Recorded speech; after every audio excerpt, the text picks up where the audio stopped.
अस्सलाम वालेकुम। प्रोग्राम 10 में खुश आमदेद। मैं हूं इमरान सुल्तान। नाज़रीन, हमने इससे पहले भी कई प्रोग्राम्स किए हैं जीएमओ के ऊपर, यानी जेनेटिकली मॉडिफाइड ऑर्गेनिजम्स के ऊपर, कि एग्रीकल्चर के अंदर दुनिया में इसके हवाले से बड़े तहफ़्फ़ुज़ात पाए जा रहे हैं। इसके ऊपर स्टडीज़ की जा रही हैं। दुनिया में जो इस वक्त जो प्रोड्यूसर हैं वो अमेरिका और ब्राज़ील है, लेकिन एक बड़ा मोहतात रवैया अख्तियार किया जा रहा है, जिसका सबसे बड़ा रीज़न इंसानी सेहत के मसाइल हैं।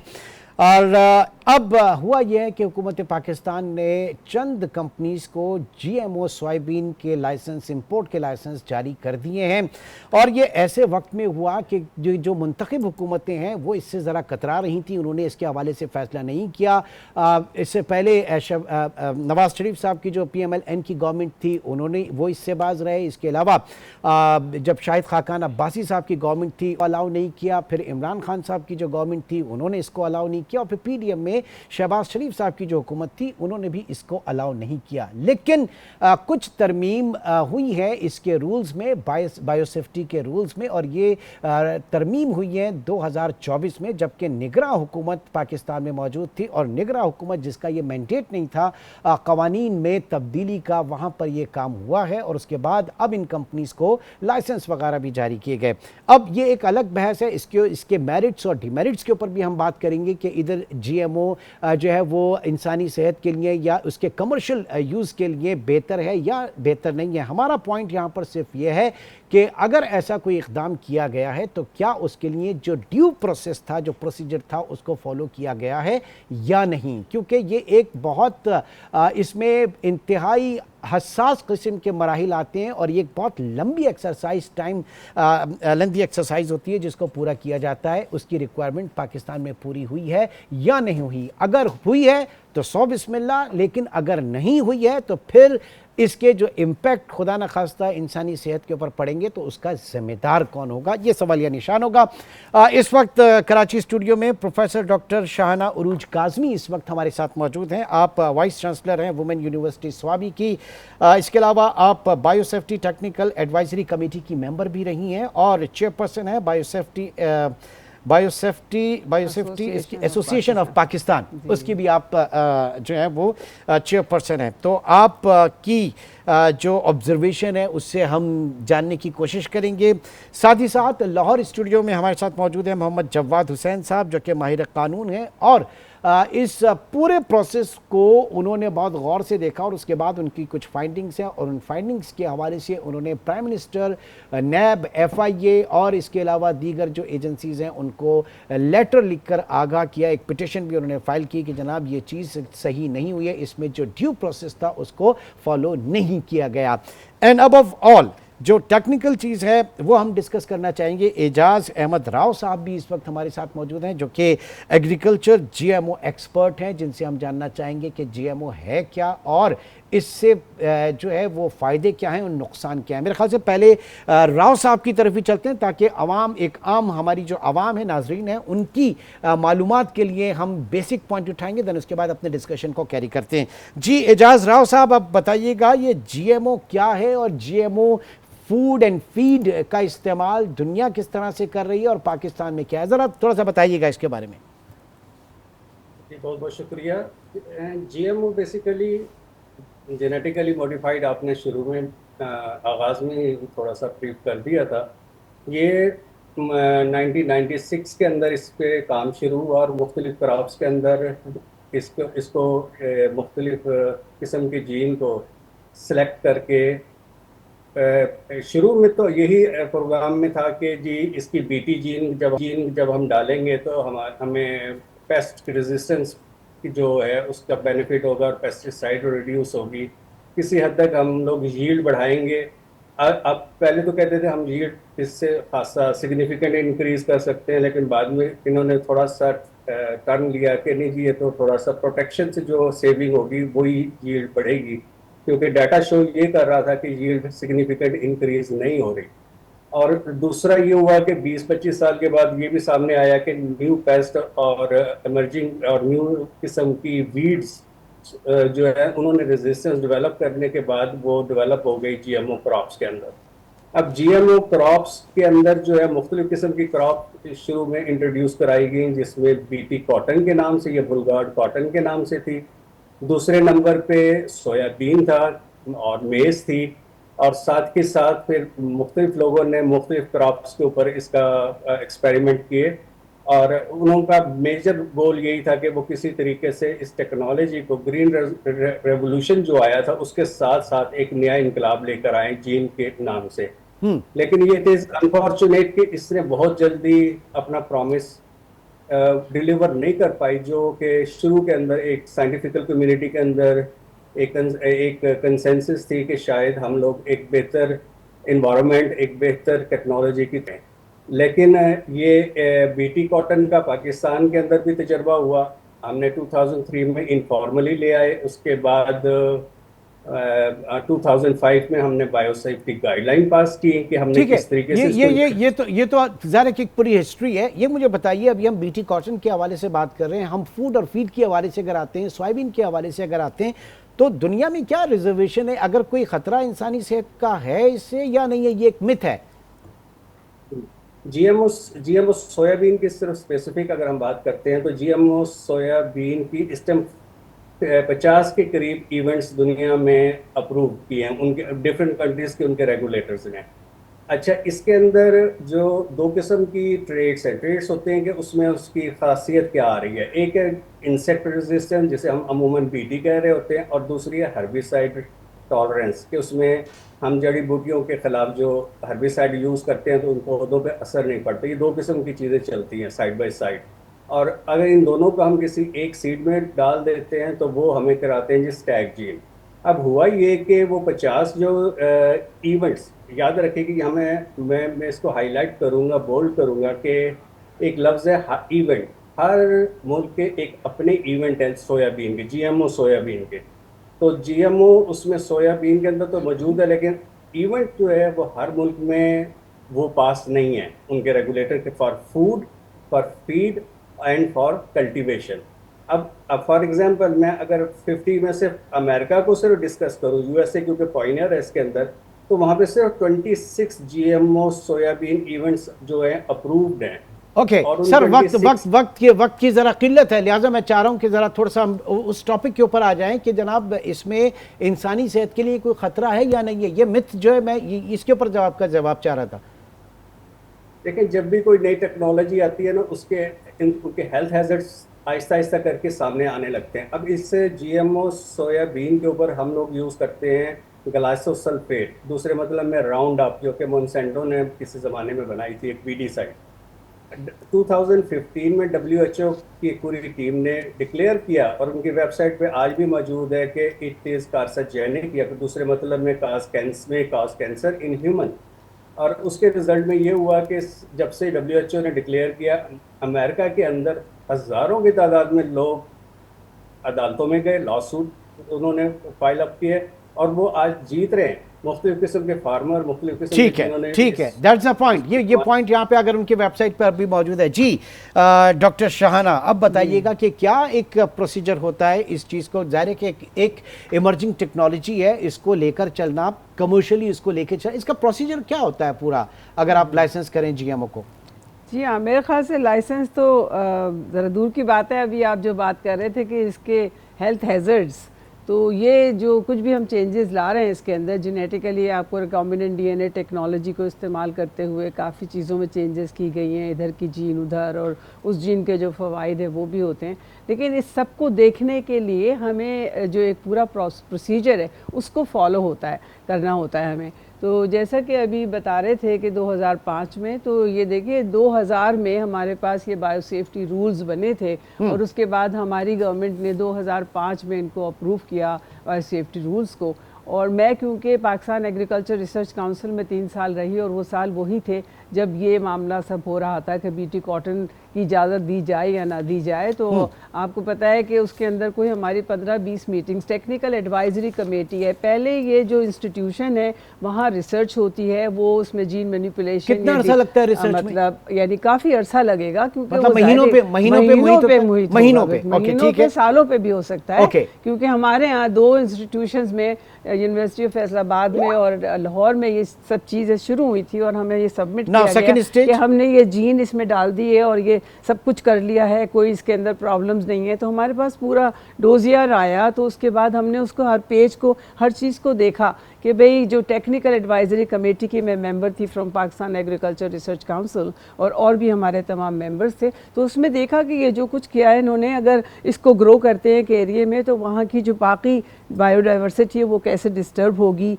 वहाँ पे जो दूसरे वीड्स हैं या दूसरे जो कीड़े हैं वो तो नहीं मर जाएंगे सारे। हम बुलवर्म को मारना चाहते हैं क्रिस्टलाइजेबल टॉक्सिन से, जो कि बैसिलस थोरीजोनेसिस से हमने एक जीन ट्रांसफ़र की थी, और वो जीन जो है वो ऐसा एक मतलब टॉक्सिन बनाती थी कि बुलवर्म, जो कि हमारी कॉटन के फूलों को खा जाता था, तबाह कर देता था, वो मर जाता था उससे। लेकिन वो तो मर जाएगा, लेकिन बाकी तो नहीं मर जाएंगे, बाकी उस एनवायरनमेंट की चीज़ें तो मसला नहीं हो जाएंगी। ये सारी काफ़ी सारे यानी फील्ड स्टडीज़ काफ़ी दिन तक चली, उन्होंने चलाई, फील्ड स्टडी हो गई, फील्ड स्टडी हो गई महीनों की। उसके बाद कॉटन बनी, उस कॉटन को जो इस्तेमाल करेंगे उससे कोई एलर्जीज तो नहीं होंगी, उससे कोई प्रॉब्लम्स, ये सारी चीज़ें उस रोजियर में मौजूद थी। तो वो हमने फिर बाकायदा उस पर एतराज़ात भी किए, फिर उसको वापस भेजा, फिर उसमें चेंजेस आए कि कोई तकरीबन मैं समझती हूँ 30 मीटिंग्स हुई होंगी टेक्निकल एडवाइजरी कमेटी की और बायो सेफ्टी कमेटी की, जिसके बाद ये तय हुआ कि हाँ भाई इसको सोचना चाहिए कि ये इतनी अच्छी चीज़ है, इतनी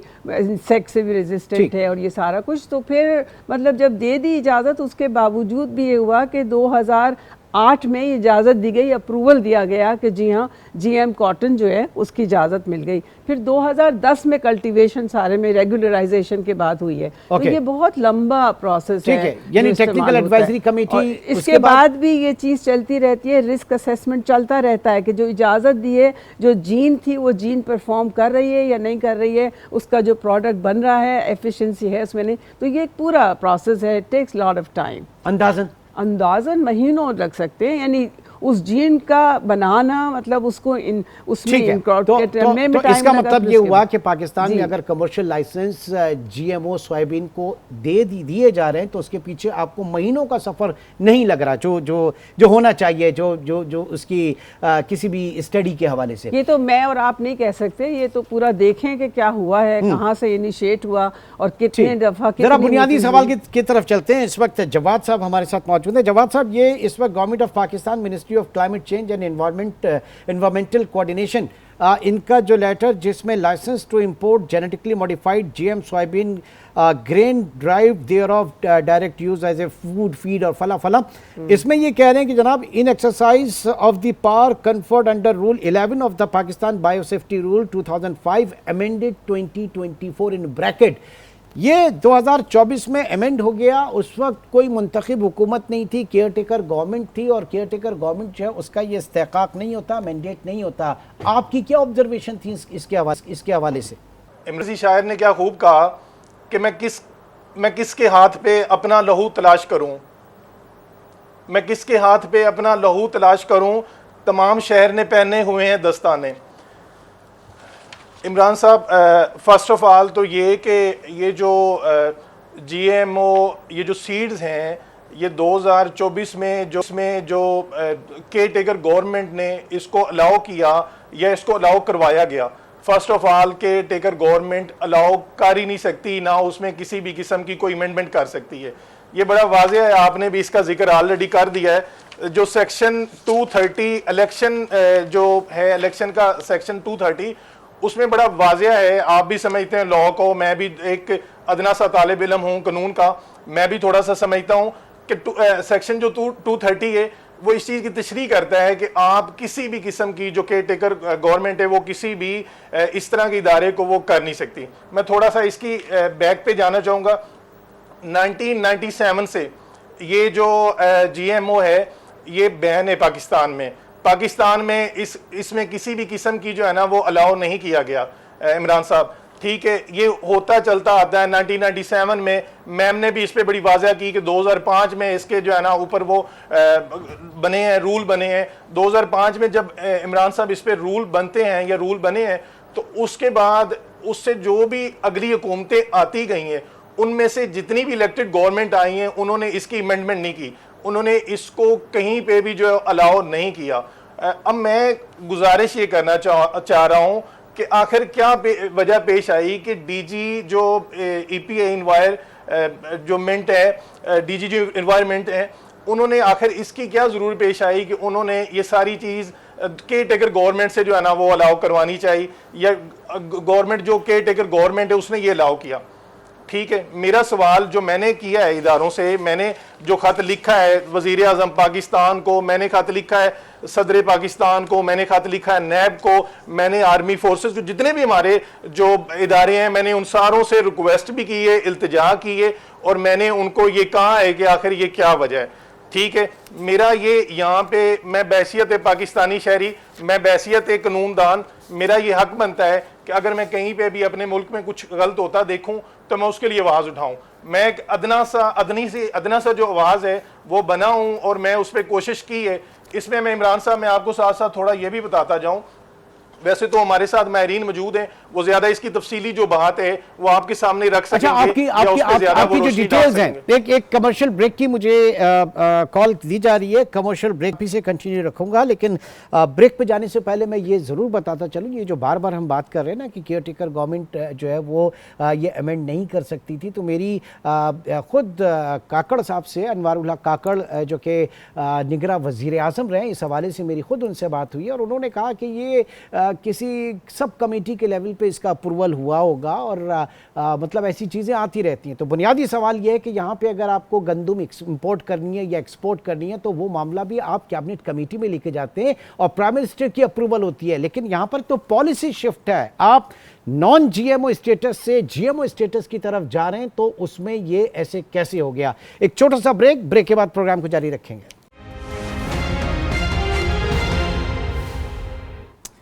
प्रोग्राम में एक बार फिर खुशामदीद कहेंगे, और जवाद साहब की तरफ जाने से पहले कुछ ऑब्जर्वेशन जो है वो भी आपके साथ शेयर करता चलूँ। इस सिलसिले में जो स्टडी हुई थी वो कायद-ए-आज़म यूनिवर्सिटी में हुई थी, लेकिन इस स्टडी रिपोर्ट या जो डॉक्यूमेंट है, इस पे जो डीन हैं, external dean environmental sciences Quaid-e-Azam university, इनके दस्तखत मौजूद नहीं है। इसके अलावा department of sociology and economics, इनके दस्तखत नहीं है। एक और डिपार्टमेंट है, उसके भी इसमें दस्तखत नहीं है, और फिर वाइस चांसलर जो है कायद-ए-आज़म यूनिवर्सिटी के, उनके भी इसके ऊपर दस्तखत नहीं है। तो ये क्या मामला है, इसके ऊपर डॉक्टर शाहाना से मैं पूछूंगा, लेकिन उससे पहले जरा लाहौर चलते हैं और जवाद साहब जी फरमाइएगा, आपकी जो ऑब्जर्वेशन थी जवाद साहब, वेरी आऊंगा जरा। जी इमरान साहब, इसमें जो आपने अभी एक बात की कि इसमें जो वाइस चांसलर हैं उनके दस्तखत नहीं, जो डीन ऑफ साइंसेज हैं उनके दस्तखत नहीं। ठीक है, ये मेरी फाइंडिंग है, जो मैंने अभी तक ढूंढा है, जो मेरी एप्लीकेशन है, मेरी एप्लीकेशन भी यही है कि ये फ़र्द वाहिद एक जो डीजी हैं वहाँ पे इन्वायरमेंट, सिर्फ़ और सिर्फ उनकी बदनीति पे मबनी ये सारी चीज़ें जो है ना वो हैं। मेरे जो है ना वो नाक़िस इल्म के मुताबिक नहीं, आप अगर किसी पे जवाद साहब, क्योंकि वो अपना यहाँ पे डिफेंड करने के लिए मौजूद नहीं है, गो के मैंने ट्राई किया, मैंने उनके ऑफिस में उनके लोगों से बात की, लेकिन उनसे रब्ता नहीं हो सका। लेकिन फिर भी आप जो भी बात करेंगे उसका आपके पास सबूत होना चाहिए, नंबर 1, आगे बढ़िए जी। इंशाल्लाह सबूत के साथ ही बात कर रहे हैं, और इंशाल्लाह जब ज़रूरत पेश आएगी तो इमरान साहब आपको सबूत भी जो है ना वो मुहैया किया जाएंगे। तकरीबन मेरे नॉलेज के मुताबिक 50 करोड़ रुपया जो है वो तकरीबन जो इंपोर्टेड इंडस्ट्री है वहां से लिया गया। सर मैं उसके ऊपर बात नहीं कर रहा, बड़ी जिम्मेदारी के साथ बता रहा हूं। सर मेरी गुजारिश सुन ले, मेरी गुजारिश सुन ले। सर जी आप मेरी बात सुन लीजिए। देखें, पैसा चला है नहीं चला मुझे नहीं पता, मैं और नहीं मैं इसके ऊपर कोई बात करना चाहूंगा, करप्शन हुई है नहीं हुई है, मैं ये बात करना चाह रहा हूँ कि अगर आप मुझे 2 मिनट देंगे तो मैं उसी तरफ आ रहा हूँ। ओके, आप 2 मिनट देंगे तो मैं उसी तरफ आ रहा हूँ। ठीक है। अब मैं जो इससे अगली बात करना चाह रहा हूँ कि हमने पैसे ले लिए, हमने यूएसए से वीज़े ले लिए। अब मुझे बताएं कि हमारे जो मुल्क के शहरी हैं, हमारे मुल्क की जो फसलें हैं, हमारी मुल्क की जो ज़राअत है, उसकी तबाही का जिम्मेदार कौन होगा? ठीक है, आप कह रहे हैं कि इस चीज़ का लेना देना नहीं है। इस चीज़ का अगर लेना देना नहीं है तो 50 करोड़ कहाँ जाएगा, यूएसए के विजिट कहाँ जाएंगे? नहीं, मैं ये नहीं कह रहा कि इसका लेना देना नहीं है, मैं ये नहीं कह रहा, मैं सर टेक्निकल ग्राउंड्स के ऊपर बात करना चाह रहा हूं। गुजारिश सुन लें। एक फर्द वाहिद की बदनीति की वजह से ये सारे के सारा जो केयर टेकर गवर्नमेंट है उसको मिसगाइड किया गया है। आप ये देख सकते हैं, आप ये रिपोर्ट मंगवा सकते हैं कि वाइस चांसलर के वहां पे दस्तखत मौजूद नहीं है। आपने बताया है वहां पे सोशल जो साइंसेज के डीन हैं वहां पे उनके मौजूद नहीं, यानी कि जितने भी अरबाबी इख्तियार है वहां किसी भी साइन। चलें ये सवाल जरा डॉक्टर शाहाना की तरफ रखते हैं। डॉक्टर साहबा ये क्यों, व्हाई ओनली कायद-ए-आज़म यूनिवर्सिटी, मतलब एग्रीकल्चर यूनिवर्सिटी कोई और क्यों?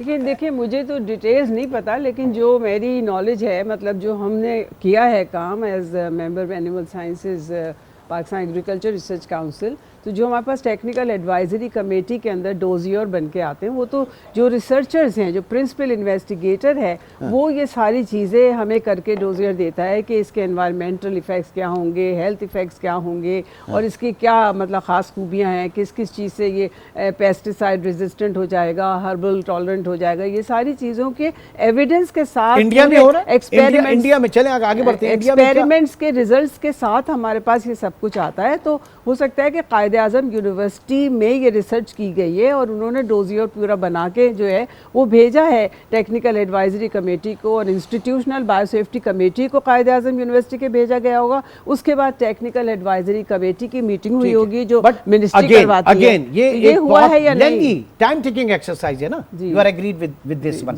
नाउ इंडिया में क्या, और अगर मैं सोयाबीन के हवाले से बात करूं तो उसमें क्या कुछ फर्क है? क्योंकि अगर आप इससे पहले डिस्कशन में था कि बीटी कॉटन के ऊपर इंडिया में हो रहा है जीएमओ खाली, लेकिन अगर सोयाबीन फूड और फीड के ऊपर आते हैं तो वहाँ पे क्या?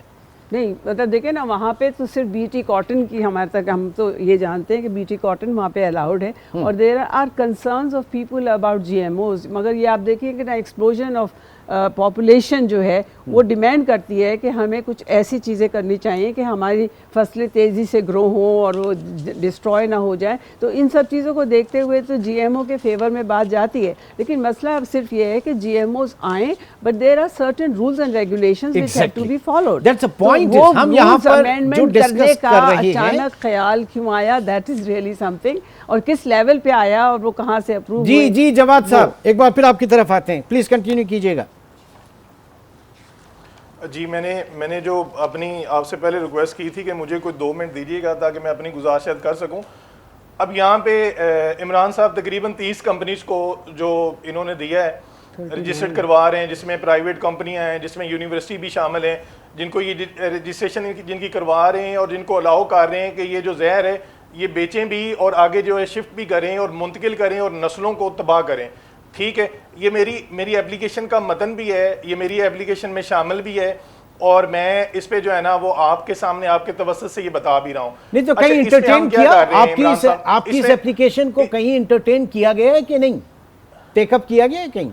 अभी तक तो देखें, एप्लीकेशन जो मैंने फॉरवर्ड की है वो मुझे मैसेज जरूर आ गए हैं कि अब ये एप्लीकेशन जो है ना वो एक्सेप्ट हो गई है पीएम जो है वो पोर्टल पे और बाकी जगहों पे, लेकिन उसका मुझे कोई रिस्पॉन्स नहीं आया अभी तक।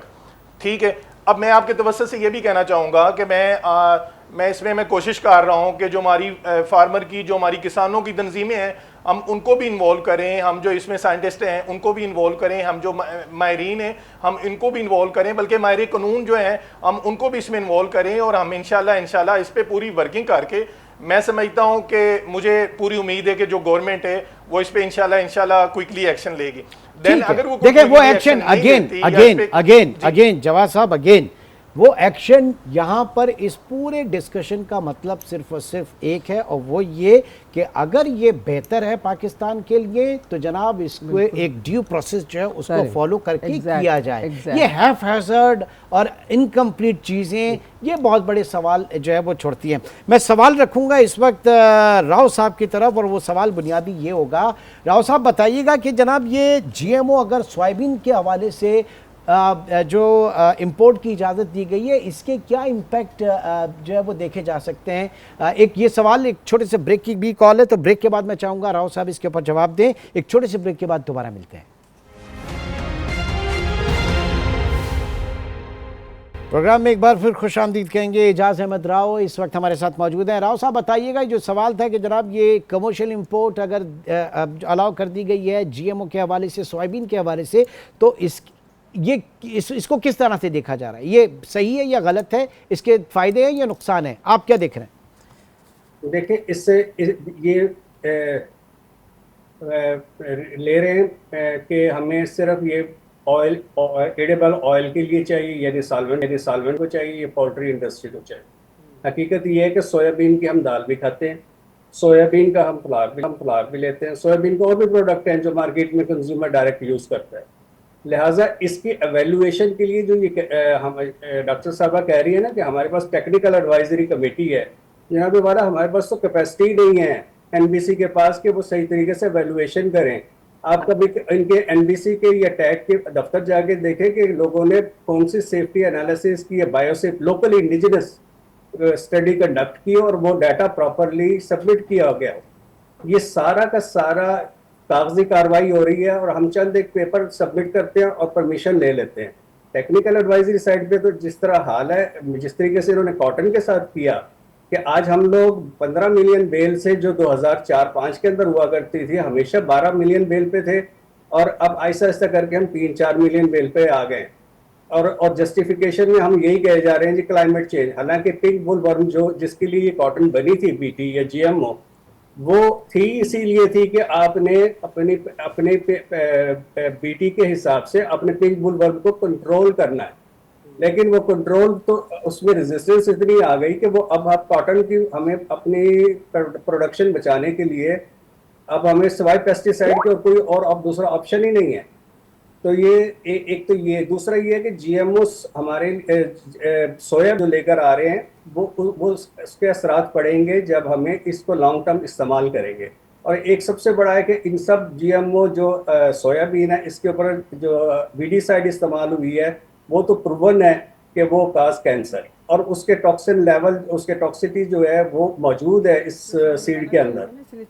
अब है कि ये जो हमारी इम्प्लीमेंटेशन वाली एजेंसी है, ये जो इन्फोर्समेंट एजेंसी है, वो देखें कि आया हमने ये जहर खाना है या हमें वेट करना है मजीद कि कब हमारी कौम के अंदर तबाही आती है। Doctor Shahana please your comment. जी नहीं, मैं ये कह रही हूँ कि ये जो सोयाबीन अभी इजाज़त दे दी गई है, तो आपको पता है जो सोया मील है वो पोल्ट्री इंडस्ट्री की ज़रूरत थी, उनको दी जाएगी। हाँ। तो इसके जो इफेक्ट्स हैं जो ये बता भी रहे हैं, अगर वहाँ तक हेल्थ इफेक्ट्स अगर वहाँ तक ऑयल एक्सट्रैक्ट हो रहा है और उसके बाद मील जो है वो इस्तेमाल हो रहा है चिकन में, और चिकन हम खा रहे हैं, तो आप देखिए ये इम्पैक्ट जो जीएमओ का एक तो है कि एंटीबायोटिक रेजिस्टेंस है और उसके बाद एलर्जीज़ जो है वो बन रही हैं, फिर उसके बाद टॉक्सिसिटी है, पैनक्रियाटिक है, रीनल है, रिप्रोडक्टिव है, ये सारी चीज़ें, फिर आपके सारे बायोकेमिकल पैरामीटर्स जो हैं वो भी चेंज होंगे। क्या दुनिया में क्या हो रहा है? दुनिया में पोल्ट्री फीड में दुनिया में भी ये मेरे ख्याल से सब चीज़ें देखी गई होंगी, इसीलिए कुछ रिजर्वेशन है। यूरोपियन यूनियन तो अभी तक रिजर्वेशन शो कर रही है कि नहीं उन्होंने किया। मेरा ख्याल है इंडिया में भी शायद अभी ये सोयाबीन का नहीं शुरू हुआ है। तो लेकिन जैसे कि ये बता रहे हैं कि हमने बीटी कॉटन किया था और उसका कोई ख़ास इतना इफेक्ट नहीं आया, तो जो हमारा नॉन जीएमओ जो है और जीएमओ जो है, अगर उसमें कोई फ़र्क नहीं आ रहा तो और प्रॉब्लम्स हैं बुनियादी। तो राव साहब एक बड़ा बुनियादी सवाल है कि हम कॉटन, हमारा जो वीट है वो हमारी अपनी प्रोडक्शन है और हम सरप्लस हमारी अपनी जितनी भी है उसमें हमें ज़रूरत नहीं है, कॉर्न जो है उसमें हमें ज़रूरत नहीं है, तो फिर सिर्फ एक सोयाबीन के लिए। राव साहब देखें, सोयाबीन इसके हवाले से अगर आप सिर्फ फोकस रखें तो सोयाबीन की आज 1996 में ट्रायल हुए थे अमेरिका के अंदर, जब पता चला कि उन्होंने ब्राज़ीलियन नट की जीन इंसर्ट की है और इंसर्ट करने के बाद उन्हें ऑलरेडी पता चला कि लोगों को जिन्हें नट से एलर्जी है। अच्छा ठीक है, उनसे राब्ता मुनक़ता हुआ, एक बार फिर कोशिश करेंगे। लेकिन ये है ना कि नट्स की जीन जो है उसके वजह ब्राज़ीलियन नट्स जो है उससे बहुत सारे लोगों को नट्स से एलर्जी है, तो अब वो अगर यूज़ करेंगे, यानी ये जो मील दिया जाएगा चिकन को और चिकन के थ्रू आपके पास आएगा, तो एलर्जीज तो होंगी और हो भी रही हैं आजकल। आप बात ये है कि ये ट्राइड एंड टेस्टिफाइड नहीं है, इसके ऊपर कोई स्टडी नहीं है, रिस्क असेसमेंट नहीं है, और वो जो उनको इजाज़तनामा दिया गया उसमें सिंपल ये है कि जो इम्पोर्टर होगा अगर कोई इसका एडवर्स इफेक्ट आता है तो फिर वही जिम्मेदार होगा।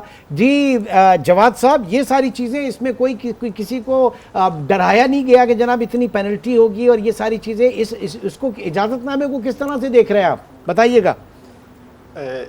इसमें इमरान साहब एक छोटी सी बात देखें कि अगर ये बिल्कुल लीगली ये सारी चीज़ें या ये सारी चीज़ें बिल्कुल ठीक हैं, ये बिल्कुल अपने जो प्रोटोकॉल है उनके मुताबिक कर रहे हैं, ये सारी चीज़ें बिल्कुल ठीक कर रहे हैं, तो फिर ये जो इनके जो इन्होंने अमेंडमेंट की है उसमें जो लिखा है, इंपोर्टर्स को लिखा है इन्होंने कि ये सारे के सारे का जो जिम्मेदार होगा वो इंपोर्टर होगा।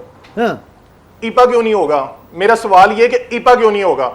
ठीक है, इन्वायरमेंट, इसमें इन्वायरमेंट, डीजी इन्वायरमेंट क्यों नहीं होगा? जो अलाउ करवा रहे हैं, जो अमेंडमेंट करवा रहे हैं, जो अपनी सारी की सारी जो गवर्नमेंट केयर टेकर गवर्नमेंट है उसको गलत तरीके से गाइड करके इन्होंने अलाउ करवा लिया है। ठीक है, अगर ये सब अच्छा और ठीक था तो फिर ये अपने ब्याह पे रखते, ये खुद जवाबदेह होते। ये इंपोर्टर्स को क्यों बीच में डाल रहे हैं कि ये सारी की सारी जो जवाबदेह होंगे वो ये होंगे? इसकी रीज़न ये है इमरान साहब कि ये बदनीति पे मबनी जो चीज़ है, वो इन्होंने तो यूएसए के वीज़े ले लिए, दौड़ जाएंगे, बाहर चले जाएंगे। ठीक है, 50 करोड़ भी आ गया, ये बाहर चले जाएंगे। अब मेरा मसला ये है कि मेरा क्या बनेगा, मेरे पाकिस्तानियों का क्या बनेगा? मतलब मैं तो ये कहता हूँ कि बहैसियत पाकिस्तानी मेरा ये हक बनता है कि मैं आवाज़ उठाऊं और इंशाल्लाह आवाज़ उठाता रहूंगा। मैंने पहले भी बात की। ठीक है सर, ठीक है, बिल्कुल आपका पॉइंट आ गया, आपका पॉइंट बिल्कुल आ गया, आपका पॉइंट बिल्कुल यहाँ पर आ गया। और वक्त की किल्लत इस वक्त हमें है, बहुत अहम इशू था जो आज हमने डिस्कस किया। और पिछली मिसाल अगर ऐसे लें कि पिछले दिनों, माफ़ कीजिएगा, यूरोप में पाकिस्तानी राइस जो है बासमती, वो जीएमओ कंटेमिनेटेड पाया गया और उसकी वजह से वहां पर रोक लिया गया है। ठीक है, ये अभी हाल का ही वाकया है। तो इसका जिम्मेदार कौन है? क्योंकि उसके ऊपर भी अभी तक वो इंक्वायरी किस लेवल पे क्या हुई है, गॉड नोज बेटर। खुदा ना खास्ता ये हैफ एसेट के अंदर जल्दबाजी ब्लॉक तो कर दिया था जी, ब्लॉक तो कर दिया, ब्लॉक कर दिया था। तो हमारे लिए तो एक बाइस शर्मिंदगी है ना कि पाकिस्तान की एक्सपोर्ट वहां पे रोक दी गई। तो ऐसी कोई चीज ना हो कि हमारी कोई चीज बाहर नहीं जा सकती, उनकी चीजें हमारे पास आ सकती हैं। क्यों? इसकी क्या वजह क्या है इसकी? चलें सर, ये आगे आने वाले प्रोग्राम में ज़रूर डिस्कस करेंगे आपके साथ। और बात यहाँ पे मैं इस नोट के ऊपर ख़त्म करूँगा कि अब अगर केयर टेकर गवर्नमेंट के अंदर जिसका ये इख्तियार नहीं था, ये आइन के अंदर तरमीम की गई, तो मेरे ख्याल से ये पहला केस बनना चाहिए आपकी कॉन्स्टिट्यूशनल कोर्ट्स का, जो आइनी मामलात को देखेंगे वहाँ पर जाके इसको देखना चाहिए, क्योंकि ये मामला है। एक बात तो है जो ये भी कहेंगे कि अगर जीएमओ हमारे लिए सही हैं और हम सही तरीके से उन्हें इंट्रोड्यूस कर रहे हैं, तमाम rules regulations, biosafety, biosecurity, risk assessment पूरा करने के बाद अगर हम इंट्रोड्यूस कर रहे हैं, तो हम ही बैठ के यहाँ पे उसके लिए, उसके प्रमोशन के लिए प्रोग्राम कर रहे होंगे। लेकिन चीजें जो है वो कुछ समथिंग फिशी। नाज़रीन, आज के प्रोग्राम में इतना ही। इंशाल्लाह आपसे फिर मुलाकात होगी। अपना बहुत ख्याल रखिएगा। अल्लाह हाफिज।